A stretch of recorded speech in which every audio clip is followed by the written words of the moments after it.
Hi అండి. ఇవాళ fish curry చేస్తున్నాను. ఎలా చేయాలో చూసేద్దానండి. ముందుగా అయితే కడాయి పెట్టేసుకొని 3 ఆర్ 4 టేబుల్ స్పూన్ వరకు ఆయిల్ యాడ్ చేసుకుందామండి. నెక్స్ట్ పోపు గింజలైతే ఏసేసుకుందామండి. ఆవాలు, జీలకర్ర, మెంతులు.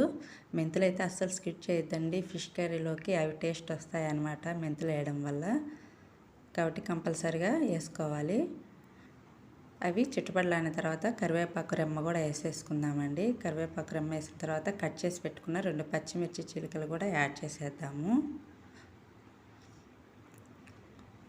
నెక్స్ట్ వచ్చేసి 2 పెద్ద సైజు ఆనియన్స్ని కట్ చేసి పెట్టుకున్నానండి. ఆనియన్ ముక్కలు కూడా వేసేసుకుందామండి. చూసారు కదా చేపలు నీట్గా 4-5 టైమ్స్ కడిగి పెట్టేసుకున్నాను అనమాట. నిమ్మకాయ, కల్లుప్పు యాడ్ చేసి. నిమ్మకాయ వేయడం వల్ల నీ స్మెల్ రాకుండా ఉంటాయండి చేపలు. కంపల్సరీ నిమ్మకాయ వేసి అయితే కడిగి పెట్టుకోవాలన్నమాట. ఉల్లిపాయలు అయితే కలర్ చేంజ్ అయ్యే వరకు ఫ్రై చేసుకుందామండి. కలర్ బ్రౌన్ కలర్ వచ్చే వరకు ఫ్రై అయితే చేసేసుకుందాము. ఆల్మోస్ట్ కలర్ అయితే చేంజ్ అయిపోయాయి అనమాట. నెక్స్ట్ కట్ చేసి పెట్టుకున్న టమాటా ముక్కలు కూడా యాడ్ చేసేసుకుందాం. 2 పెద్ద సైజు టమాటాలు అనమాట. టమాటా ముక్కలు యాడ్ చేసేసుకున్నాం. టమాటాస్ కూడా బాగా ఫ్రై అవ్వాలండి. ఫ్రై అయితే గ్రేవీకి బాగుంటుంది అనమాట కర్రీకి. నెక్స్ట్ అల్లం పేస్ట్ అయితే వేసేసుకుందాము. అల్లం పేస్ట్ని వేసిన తర్వాత లో ఫ్లేమ్లో పెట్టేసి బాగా పచ్చి వాసన పోయే వరకు ఫ్రై చేసుకుందామండి. కొంతమంది అల్లం పేస్ట్ స్కిప్ చేస్తారు, కొంతమంది వేసుకుంటారు. నేనైతే వేస్తాను అనమాట. నచ్చని వాళ్ళు స్కిప్ చేసేసుకోవచ్చు. వేయాలని కంపల్సరీ ఏం కాదు. కాకపోతే ఏమంటే అవి నీ స్మెల్ రాకుండా ఉంటుంది అల్లం పేస్ట్ వేయడం వల్ల కర్రీ అనేది. దానికోసం వేసాను అనమాట. అల్లం పేస్ట్ వేసిన తర్వాత మీడియం ఫ్లేమ్లో పెట్టేసుకొని టమాటాస్ని బాగా ఫ్రై చేసేసుకుందామండి. ఈలోపు కడిగి పెట్టుకున్న చేపలు ఉన్నాయి కదా, చేపల్లో పసుపు, స్పైసీకి తగ్గట్టు కారము, పిల్లలు తక్కువ తింటారని 3 స్పూన్స్ వరకు వేసానండి. ఇంకా ఎక్కువ తినే వాళ్ళైతే ఎక్కువ కూడా యాడ్ చేసుకోవచ్చు అనమాట. కల్లుప్పు కూడా వేసేసుకొని ఒకసారి అయితే బాగా కలిపేసుకుందామండి. కలిపేసుకొని ముందుగా నానబెట్టుకున్న చింతపండు వాటర్ కూడా అయితే ఆ చేపల్లోనే పోసేసుకుందాము. పోసేసుకుని కలిపేసుకుందాం బాగా. టమాటాస్ ఆల్మోస్ట్ ఫ్రై అయిపోయాయి కదండి. చూసారు కదా ఆయిల్ అంతా విడిగా వచ్చేసింది. ఫ్రై అయిపోయాయి అనమాట టమాటాసు.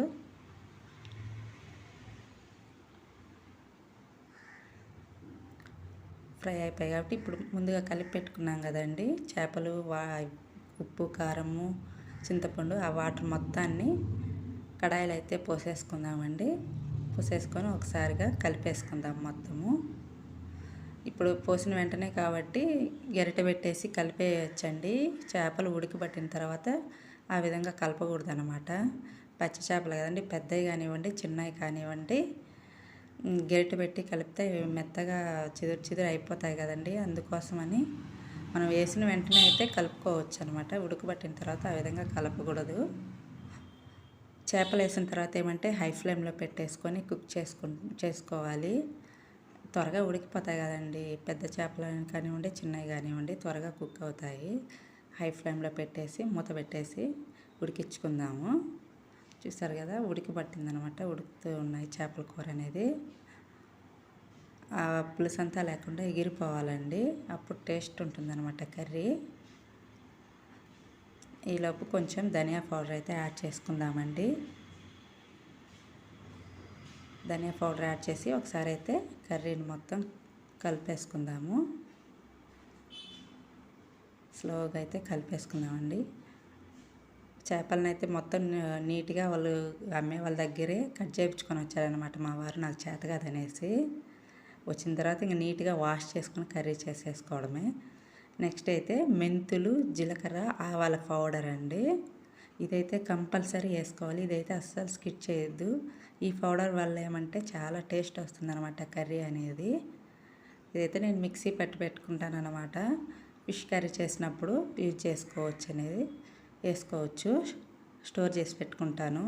అవన్నీ ఫ్రై చేసేసి మిక్సీ వేసి పెట్టుకుంటే మనం యూజ్ చేసుకోవచ్చు అనమాట. ఫైనల్గా అయితే కొత్తిమీర యాడ్ చేసేసుకుందామండి. కొత్తిమీర యాడ్ చేసుకున్న తర్వాత మళ్ళీ ఒకసారి అయితే మెల్లగా కలిపేసుకుందామండి. చూసారు కదా ఆయిల్ అంతా చుట్టుపక్కల ఎలా పైకి వచ్చిందో ఈ విధంగా రావాలన్నమాట. ఆ విధంగా వస్తే కర్రీ అనేది ప్రిపేర్ అయినట్టు మనకి అర్థమవుతుంది. సంగటి చేయమన్నారనమాట మా వారు. చేపల కూర సంగటి అనమాట. బాగుంటుందనేసి చేశాను. చూసారు కదా ఫైనల్ లుక్ అయితే ఇదండి ఫిష్ కర్రీ. పులుసు అంతా ఎగిరిపోయిన తర్వాత లైట్గా కొంచెం ఉందండి మనం అద్దుకునే దాని వరకే. సంగటి చేపల కూర చూసారు కదా ఫైనల్ లుక్ అయితే ఇది. రాగిపిండి ఎక్కువ లేదండి. రాగిపిండి ఎక్కువ వేసి కలర్ చేంజ్ అయితే మా పిల్లలు సంగటి తినరు అనమాట. అలవాటు చేద్దామనేసి కలర్ తక్కువ రాగిపిండి తక్కువ వేసేసి కలర్ అయితే వైట్గా ఉంటే అన్నమే అనుకొని తినేస్తారు కదండి. ఆ విధంగా అనమాట. ఫిష్ కర్రీ చూసారు కదా సంగటిలోకి అయితే సూపర్గా ఉంటుందండి. రైస్లోకైనా బాగుంటుంది. మనం చేసిన రోజు కంటే సెకండ్ డేకి మరలా తెల్లవారికన్నా చాలా బాగుంటుంది అనమాట ఫిష్ కర్రీ. చూసారు కదా ఆయిల్ అంతా పైకి ఎలా తేలిందో చల్లారిన తర్వాత ఈ విధంగా పైకి వచ్చేస్తుంది అనమాట ఆయిల్ అంతా. చాలా అంటే చాలా టేస్టీగా ఉంటుందండి. మనం 2 or 3 days అయినా కానీ తినేసేయచ్చు ఫిష్ కర్రీ. చాలా అంటే చాలా రుచిగా ఉంటుందన్నమాట. చూసారు కదండి సింపుల్ మెథడ్, ఈజీగా అయిపోతుంది. ఒక 1/2 hourలో అయిపోతుంది అనమాట ఫిష్ కర్రీ అనేది. పెద్దగా టైం కూడా పట్టదండి.